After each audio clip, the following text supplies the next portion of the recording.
10 € offerts et votre premier dépôt doublé avec le lien en description. Les amis, bienvenue, j'espère que vous allez tous très bien, très content de vous retrouver pour cette nouvelle vidéo. Et pour parler un petit peu Champions League, deuxième round, deuxième journée de Ligue des Champions qui arrive. Après une petite semaine d'absence sur la chaîne, désolé pour ça, mais je vous explique pourquoi en toute fin de vidéo. Il y a en gros 3 raisons, rien de très grave, même plutôt une bonne annonce à la fin. Je vous explique tout ça dans quelques minutes. En attendant, place à la LDC. Et avant de parler de tous les matchs, demain on fera comme d'habitude la preview détaillée de ce round complet de Champions League. Il y a quelques affiches sympas, Dortmund-Milan, United et Galatasaray, bien sûr, Lens, où est-ce qu'ils sont ici, qui accueille Arsenal, c'est mardi, Porto-Barça, plein de matchs plutôt cool. Mais en attendant, focus sur ce qui est pour moi la grande affiche, ce Newcastle-Paris Saint-Germain, place à la preview détaillée. Et on commence bien sûr, comme d'habitude, honneur à Newcastle qui va recevoir à St James Park, qui va retrouver les grandes soirées de Ligue des Champions. Le magnifique St James Park a été trop habitué aux matchs de journée et là qui va retrouver un grand soir, plus de 21 ans après leur dernière qualification en Champions League. Et donc cette deuxième journée contre le Paris Saint-Germain, qu'est-ce que ça va donner? Pour eux, ça va mieux depuis quelques temps. On les avait laissés quand même sur 3 défaites consécutives contre City, Liverpool dans un scénario totalement rocambolesque. On avait fait une analyse, on a fait une vidéo sur ce match. Et Brighton, donc 3-1. Derrière, 1-0 contre Brentford, 0-0 à San Siro, 8-0 contre Sheffield United, un large succès. Ils ont battu City, ils ont sorti City en Carabao Cup 1-0 et ils ont également battu Burnley ce week-end, un match que j'ai vu, comme celui de l'AC Milan que j'ai analysé sur la chaîne. Donc ça fait 5 matchs consécutifs sans prendre de but pour Newcastle. Aujourd'hui, ils sont 8e de Première Ligue, ils ont regrimpé avec 3 victoires sur leurs 3 derniers matchs et ils sont pas si loin du top 4 à 4 petits points du top 4. Maintenant, moi, je vois tous ces bons résultats récents et j'ai un petit peu envie de nuancer ça, de tempérer un petit peu ça. Parce que quand on regarde les matchs en détail, par exemple, celui contre l'AC Milan que j'ai vu, comme je dis, dont j'ai fait une vidéo d'à peu près 20 minutes le lendemain du match, en réalité, Newcastle s'est fait totalement découper en morceaux. Donc si vous voulez voir la vidéo un petit peu plus longue, franchement, moi j'ai trouvé qu'il n'y avait pas match. L'AC Milan a nettement dominé la partie, que ce soit sur transition offensive, où Newcastle avait du mal à tenir le rythme, que ce soit même sur des moments de relance un peu plus normaux où la ligne du milieu, il y avait tellement d'espace entre cette ligne-là et la ligne de la défense. Pour l'AC Milan, j'ai trouvé que c'était un match assez facile, qu'ils n'ont pas gagné, simplement parce qu'ils n'ont pas fini leur occasion. Mais ça finit 25 tirs à 6. Si tu rejoues le match 100 fois, pour moi, Milan le gagne 95 fois, un truc comme ça. Ils s'en sortent assez miraculeusement, je trouve, pour ce retour en Champions League, où on les avait vus un petit peu naïfs et un petit peu dépassés par rapport au niveau LDC. Même si Milan, cette saison, c'est très bon. Donc peut-être ça nuance la nuance. Mais en tout cas, c'est ce que j'ai trouvé sur ce match. Et puis après, si on regarde leur victoire contre City en Carabao Cup il y a quelques jours, c'était un City bis. C'était un City qui se présentait sans Kevin De Bruyne, bien sûr, parce qu'il est blessé pour un moment, mais aussi sans Haaland, sans Rodri, il y avait sans Bernardo, sans Stones, sans Ruben Dias, sans Walker. C'est un City qui titularisait Oscar Bob, même si le petit Norvégien, là, dont on parle depuis un moment, il a fait un super match. Mais sinon, Gomez, Luiz, quand Calvin Phillips joue, tu sais vraiment que c'est l'équipe B en ce moment pour City qui est alignée. Donc voilà, je pense qu'une élimination assez rapide de la League Cup, c'est quelque chose qui convenait très bien à Pep Guardiola. Et encore une fois, je ne sais pas à quel point il faut donner du crédit à Newcastle sur ce match-là. Un petit peu sans doute, mais un peu à nuancer quand même. Et puis après, Sheffield et Burnley, leurs 2 succès récents en Première Ligue, 10-0 quand même sur l'ensemble des 2 matchs, c'est 2 des 3 promus. Et à l'heure où on se parle, c'est les 2 derniers. C'est le 19e et 20e de Première Ligue. Donc voilà, je ne veux pas retirer trop de mérite à Newcastle. Tranquille, Eddie, t'énerve pas. En plus, je l'aime beaucoup. Mais dans cette série de 5 matchs sans défaite, 0 but encaissé, en ayant joué City et Milan à Milan, voilà, il y a sans doute des trucs positifs à retirer. Même je pense que dans le vestiaire, ça va bien passer. Je pense que si rien d'autre, c'est quelque chose qui peut mettre un petit peu de confiance, un petit peu d'énergie dans le moteur et simplement rassurer un effectif qui avait fait un début de saison un petit peu compliqué, en tout cas avec quelques mauvais résultats. Et puis après, Newcastle a clairement des qualités. Si on regarde ça, c'est pour moi le 11 qu'ils aligneront contre Paris, je pense. Pope, Trippier, Lascelles, Cher, Burn, Guimaraes en 6, Longstaff et Tonali en 8, je pense qu'on aura ça. Almiron et Gordon sur les côtés, même même si c'était Murphy à l'aller à San Siro, je pense qu'on devrait avoir Gordon et Isak en pointe. Bon, ils ont des qualités, il y a de la force de percussion devant avec Almiron et Gordon, les deux cumulés, c'est 3 buts et 1 passe sur les 2 derniers matchs de Premier League. Almiron, il a encore envoyé un missile assez spectaculaire et il revient plutôt pas mal. Et Gordon, je trouve, il est intéressant aussi après son gros transfert de l'hiver. Pour le coup, lui, il avait fait un petit peu mal sur le côté droit à Calabria de l'AC Milan qui avait été sorti à la mi-temps après avoir pris un jaune. Donc attention à Gordon sur le côté. Et après, un milieu de terrain où tu as Bruno Guimaraes et Sandro Tonali, c'est toujours très intéressant et j'ai hâte de voir le match-up contre Zahir Emery et Ugarte. Je pense que ça peut être plutôt cool. Maintenant, on voit aussi tout de suite qu'il y a des problèmes. Déjà parce que ce milieu, il est cool sur le papier, mais en réalité, il n'a pas vraiment encore donné satisfaction. Tonali, ça fait quelques matchs qu'il n'est même pas titulaire. Après, c'est peut-être pour le préserver aussi un petit peu, notamment en perspective. Il n'était pas titulaire contre Burnley, peut-être en perspective du choc contre le Paris Saint-Germain. Mais en vrai, je pense que si on demandait à Eddie Howe, le milieu de terrain actuel, c'est pas encore la grande satisfaction. Tonali, un gars de sa qualité, ça va sans doute finir par marcher, mais pour l'instant, c'est pas un truc qui marche super bien. Donc ça, c'est une première chose. Et ensuite, surtout, la ligne défensive. Botman est out jusqu'à la trêve internationale, au moins, ce qui veut dire qu'on a Jamal Lascelles titulaire. Lascelles qui est un peu un emblème de Newcastle. Quand il joue, quand il est titularisé, il est là avec le brassard de capitaine. C'est un gars important de ce club, mais la réalité, il joue que quand Botman n'est pas là. Il est d'assez loin le 3e central dans la hiérarchie, derrière Botman et Cher. Et je pense qu'il est assez loin du niveau Ligue des Champions, un peu comme Dan Burn sur le côté gauche, pour lequel franchement, j'ai une vraie tendresse. Ce grand latéral gauche de 2 mètres là, un peu défenseur central repositionné latéral gauche la saison dernière, un peu encore cette saison, formé à Newcastle en plus, supporter du club depuis l'enfance, qui va jouer la Ligue des Champions à St James Park. L'histoire, elle est magnifique. Je l'ai mis dans mon équipe, mon 11 idéal de Première Ligue, en tout cas quand on faisait la draft avec Stan. Il a des qualités, mais il a aussi des défauts. Et quand je vois ce week-end-là, contre Burnley, j'ai vu tout début de match à quel point il peut être en souffrance contre un Luka collé au chaud. Là, c'est assez effrayant quand tu vas avoir Ousmane Dembélé dans ton couloir tout le match. Quand je vois contre Milan comment il était en difficulté physiquement là sur les replis défensifs, c'est assez compliqué quand tu vas faire face à ce Paris Saint-Germain qui, lorsqu'il s'extrait de la pression, peut attaquer le grand espace avec beaucoup de vitesse, d'énergie, de dynamisme. Donc j'ai un petit peu peur pour Dan Burn sur ce côté gauche sur un gros match de Ligue des Champions contre le Paris Saint-Germain. Et puis au milieu de terrain, Joelinton est sorti blessé contre Burnley aussi, et il est d'ores et déjà forfait pour mercredi, ce qui est vraiment pas une très bonne nouvelle pour Newcastle. Donc ça, c'est Newcastle. Maintenant, le Paris Saint-Germain. Paris alors, qu'est-ce que ça donne? Bon, pas le truc le plus simple à analyser parce qu'il n'y a que 3 victoires en Ligue 1, mais c'est contre Lens, le dauphin de la saison passée, 3-1, un match que j'avais trouvé très convaincant au Parc des Princes. C'est la victoire 4-1 contre l'OL à Lyon et 4-0 contre l'Olympique de Marseille week-end dernier dans le Classique. Et puis ils ont bien sûr battu Dortmund en ouverture de Ligue des Champions 2-0 en n'ayant pas concédé grand-chose. Il y a eu en revanche des points lâchés en Ligue 1. Clairement, 0-0 contre Lorient, un partout contre Toulouse, la défaite contre Nice 3-2 qui a fait un petit peu mal, et ce nul hier donc contre Clermont à Clermont 0-0.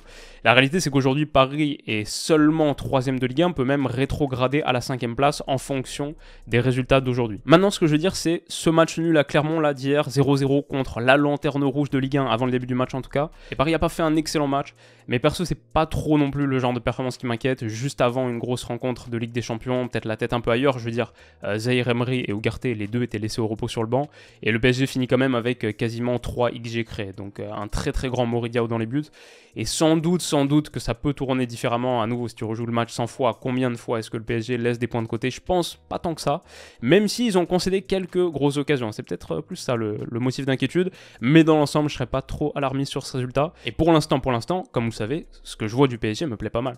On voit une équipe, je trouve, a vraiment changé de visage sur la phase sans ballon, et désormais agressive sur 6 mètres, gagne toute une quantité de ballons hauts, mais aussi à la contre-pression. Dès qu'il y a perte, il y a repli, il y a volonté de suffoquer l'adversaire, de ne pas le laisser repartir de l'arrière. Zahir Emery, Ugarte abattent un travail assez phénoménal, mais d'autres aussi. Vraiment, je pense qu'il y a une équipe qui a changé de visage, qui a changé de mentalité, qui a beaucoup plus d'engagement physique et de qualité sur sa phase sans ballon. Et puis après, je trouve qu'il y a des individualités aussi, tout ça c'est collectif, mais il y a des individus aussi qui ont significativement rehaussé leur niveau par rapport à la saison dernière, dans un collectif plus performant, où il trouve mieux sa place, où il est peut-être plus engagé, en tout cas, je ne sais pas exactement les raisons, mais Achraf Hakimi, je trouve qu'il fait dans l'ensemble un bon début de saison. Vitinha, c'est hyper intéressant aussi, et Marquinhos a retrouvé beaucoup de sérénité, sans doute bien entouré désormais de Skriniar, de Lucas Hernandez, mieux protégé. Ces 3 gars parmi d'autres, parmi tous ceux dont on parle le plus souvent, Ugarte, Zahir Emery, etc. Mais ces 3 gars que je trouve à un niveau vachement intéressant sur ce début de saison. Et puis après, il y a une autre grosse satisfaction quand même, c'est la profondeur offensive, où désormais la triplette Kylian Mbappé, Kolo Muani, Dembélé, si on dit que c'est ça les titulaires, désormais derrière t'as Ramos, Barcola, Asensio, Kangini. Alors que l'année précédente, Mbappé, Messi, les deux en pointe, et en l'absence de Neymar, c'était Soler et Vitinha un peu sur les côtés, Garbi, Ekitike, Ousni sur le banc. Enfin, je vais dire, il y a une équipe qui a été significativement rajeunie aussi. Ugarte c'est 22, Vitinha 23, Zaïre Emery 17, Gonzalo Ramos 22, Kolo Muani 24, Mbappé il y a toujours que 24, Barcola 21, Kangini 22. À la fois plus d'énergie, plus de besoin aussi de se forger un nom, de prouver, et je pense une paix dans le vestiaire, moins de statut. Je vois beaucoup de bonnes choses dans la constitution de cet effectif du Paris Saint-Germain, et puis après son déroulement tactique, son organisation, qui me semble plutôt cohérente, en tout cas en 2023, pour obtenir des résultats en 2023-2024. Ouais, un football plus fonctionnel et plus moderne. Donc ça, c'est les trucs dont on parle depuis un petit moment. Maintenant, même si je reste dans l'ensemble assez positif, optimiste, ouais, il y a des lacunes et il y a des trucs que je veux voir améliorer, notamment contre Newcastle. Je pense que le premier truc, c'est un manque de qualité à la finition. Il y en a plusieurs dans ce registre qui sont coupables, entre guillemets. Kolo Muani, sans doute surtout. Ousmane Dembélé, toujours pas de but en match officiel avec le Paris Saint-Germain. Et c'est dommage, parce que pourtant, les occasions, elles sont là. Mais en général, quand le premier truc que j'ai à ressortir d'une équipe, c'est son manque de qualité à la finition, souvent, je suis pas trop inquiet. Je pense que c'est plutôt un bon problème à avoir. Ça veut dire qu'il y a beaucoup d'occasions qui sont générées et que tu attends plus des gars qui sont devant. Ça, c'est la première chose. Deuxième, ça, j'ai vraiment envie de voir une amélioration substantielle, et peut-être on a commencé à la voir contre l'Olympique de Marseille en toute fin de match. C'est mieux jouer les coups en transition offensive. Quant à cette triplette Kolo Muani, Dembélé, Mbappé, cette explosion de vitesse pour vraiment faire mal sur les mots en transition offensive, je pense qu'il faut être plus juste, plus inspiré dans les choix, mieux se comprendre. Sans doute quelque chose qui va grimper avec les automatismes que ces trois gars-là vont trouver. Mais ouais, je pense que ça, c'est un truc sur lequel le PSG, vu son énorme potentiel dans cette phase du jeu, doit vraiment continuer à progresser et peut pas se satisfaire de son niveau actuel. Et enfin, je vais dire, ça attention face à Newcastle, qui aime presser, même si on l'a pas trop vu contre l'AC Milan, à voir quel sera le plan de jeu exact adopté. Mais pour une équipe qui aime bien presser, qui l'a fait contre Burnley, le premier but vient de là. Bon, vous voyez sans doute ce que je veux mettre en lumière, le jeu au pied de Donnarumma, ouais, c'est sans doute une faiblesse pour le PSG, notamment pour une équipe qui aime bien ressortir depuis l'arrière. En attendant, ce 11 là, donc Donnarumma, Marquinhos, Skriniar, Lucas Hernandez, Zaïre Emery, Ugarte, ça c'est un peu la phase avec ballon, un peu le 3-2-5 qu'on voit depuis un moment, Dembélé, Mbappé sur les côtés, même si c'est très fluide devant, Hakimi entre milieu et joueur offensif d'intérieur, demi-espace, mais souvent il prend le couloir aussi, et Dembélé s'est interverti, Kolo Muani, Vitinha, Mbappé, en tout cas ce 3-2-5, ces 11 gars là sur le terrain on va dire, en vrai, sans trop de difficulté pour moi, c'est supérieur à ce que va mettre en face Newcastle sur toutes les lignes. Sur toutes les lignes, je trouve le PSG supérieur, et quand je vois les espaces qui ont été trouvés par l'AC Milan entre les lignes de Newcastle, quand je vois à quel point les côtés ont été mis en danger, et quand on voit depuis le début de saison à quel point le PSG de Luis Enrique se régale dans ces zones, on verra, mais sur le papier, je trouve que le rapport de force, il est assez favorable à Paris. Et donc, évidemment, c'est la Champions League, c'est une belle équipe en face, à domicile, dans un stade qui bouillonne d'envie de retrouver enfin cette compétition depuis un moment. Quoi qu'il arrive, ça va être une bataille acharnée, mais du coup, au vu de tout ça, je trouve que quand on voit que le Paris Saint-Germain n'est pas le favori de ce match, Newcastle pour les bookmakers l'est à 2,50, bon ça se joue à rien du tout, le PSG à 2,55, mais quand je vois ça, match nul 3,80, que 90% des gens partent sur le Paris Saint-Germain, oui sans doute, parce qu'il y a pas mal de supporters parisiens dans le lot, mais bah ouais, je suis totalement d'accord. Moi, j'ai du mal à envisager beaucoup de scénarios. Après, comme on a dit, c'est la Champions League, il peut absolument tout se passer, il n'y a aucune certitude dans le foot, encore moins en Coupe d'Europe, mais beaucoup de scénarios que j'imagine dans ma tête, le PSG sort vainqueur, et parfois net vainqueur. Je vois pas beaucoup de scénarios où Newcastle sort net vainqueur à l'inverse. Tout ça, c'est les codes que vous trouvez sur Winamax, mon sponsor. Vous avez accès avec le lien qui est en description. Si vous souhaitez vous inscrire, miser sur Winamax, vous avez accès à la meilleure offre de bienvenue de France qu'on a montée ensemble. C'est l'offre spéciale Winamax Willou. En gros, vous cliquez sur le lien, vous faites un premier dépôt. Ce premier dépôt, il est immédiatement doublé en pari gratuit jusqu'à 100 €. Donc si vous mettez 100, ça devient 200. Si vous mettez le minimum qui est 15, ça devient 30. Et vous recevez quoi qu'il arrive aussi 10 € en cash. Donc pour être très clair, si vous mettez le minimum, 15 x 2, 30 plus 10, 40, votre premier dépôt de 15 € est devenu un capital de 40 € avec lesquels vous pouvez parier. Donc sur Winamax, tout ça accessible avec le lien en description qui débloque cette offre de bienvenue et qui me rémunère à chaque utilisation. Merci à tous ceux qui l'utilisent sur les semaines de Ligue des Champions, le week-end aussi, je vois de temps en temps. C'est très cool, ça aide beaucoup la chaîne, je vous en remercie de votre soutien renouvelé là depuis si longtemps. Mais si vous le faites, comme d'habitude, les avertissements, vous savez que c'est interdit aux mineurs, ne le faites que si vous êtes majeur. Et si vous le faites, bien sûr, encore plus sur ces semaines de Ligue des Champions, je veux dire, il ne faut pas s'attendre à gagner. Moi, je donne des pronos, souvent ça passe à côté, souvent ça tombe à l'eau. C'est le foot, c'est imprévisible, mettez plutôt des petites sommes dans une optique de divertissement. C'est rare de gagner dans les paris sportifs en général. Mon score du coup, si je devais tenter un truc, ce que j'avais dit contre Dortmund, c'était 3-1. C'était pas passé, mais si je devais retenter, je dirais la même chose, ouais, 3-1 pour le Paris Saint-Germain à l'extérieur. Je pense qu'il y a une puissance de feu. Et même si Newcastle n'a pas encaissé de but sur ses derniers matchs, on a parlé des situations très spéciales, honnêtement, contre l'AC Milan, ils peuvent en prendre 3, c'est pas du tout surprenant. Donc je dirais ça, je les vois quand même marquer face à un PSG qui laisse des choses derrière. Contre Clermont, typiquement, moi ce qui m'inquiète, c'est pas le fait de ne pas avoir marqué de but avec toutes ces occasions, c'est plus le fait d'en avoir concédé une grosse, le double arrêt de Donnarumma. Donc ouais, le PSG peut encaisser un but, et du coup on a résultat PSG et les deux équipes marquent, qui est à 3,75, que je trouve assez intéressant. Mais ouais, simplement la victoire du PSG à 2,55. Si on est encore moins confiant joueur, je trouve que PSG ou match nul, les deux résultats pour 1,49, c'est quand même pas mal du tout, sachant que le PSG juste contre Dortmund c'était 1,70, là pour un peu moins, deux scores qui sont couverts, deux résultats qui sont couverts. De la même manière, je trouve que, bon, peut-être que la peur de Newcastle, son statut entre guillemets, fait grimper un petit peu toutes les cotes, mais Kylian Mbappé, buteur à 2,20 pour un gars qui est le tireur de pénalty attitré du PSG, il peut déjà marquer dans le jeu parce que c'est Kylian Mbappé, parce qu'il va se régaler sur les côtés, mais aussi je pense que le PSG de Mbappé et Dembélé peut faire quelques crochets dans la surface de réparation et aller obtenir un pénalty comme ça vite fait.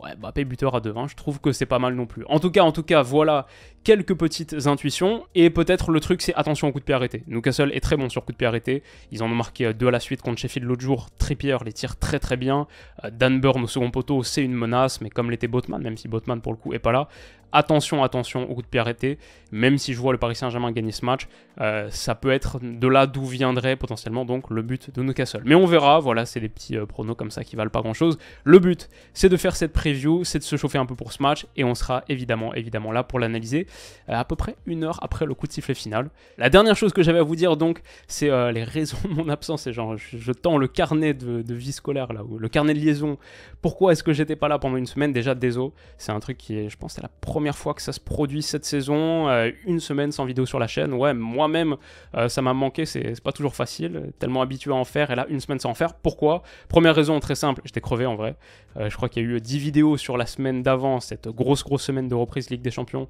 j'étais un peu mort, surtout j'étais malade, donc les deux ensemble. Deuxième raison, ça n'a pas trop aidé.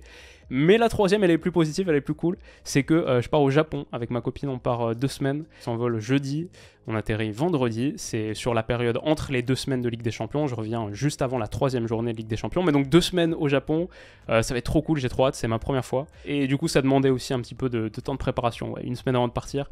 C'était une bonne idée de se pencher vite fait sur le voyage, donc j'ai pris un peu de temps pour ça. Et hâte d'y être, je ferai des vidéos là-bas, je pense que j'aurai mon téléphone et je pense des petits récaps d'actualité, une petite revue de presse, je sais pas si tous les jours mais régulièrement, peut-être avec un fond japonais, un petit peu vous faire vivre le voyage derrière. Ça peut être cool, je sais pas exactement ce que je vais faire, mais il y aura du contenu bien sûr.